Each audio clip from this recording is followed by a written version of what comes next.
মাঝে মাঝে না আয়নার দিকে তাকিয়ে আমার ভেতরটা কেঁপে ওঠে। আমি যাকে দেখি সে দেখতে আমারই মতো, কিন্তু সে ঠিক আমি নই।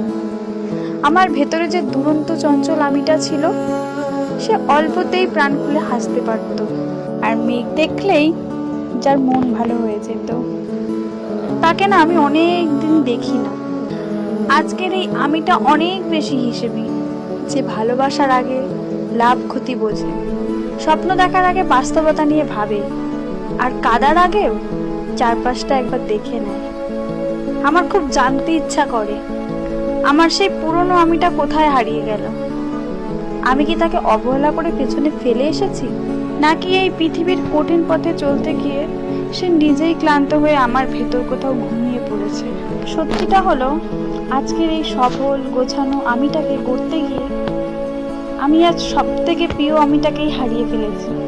আর এই শূন্যতাটা পৃথিবীর কোনো কিছু দিয়েই পূরণ হওয়ার নয়।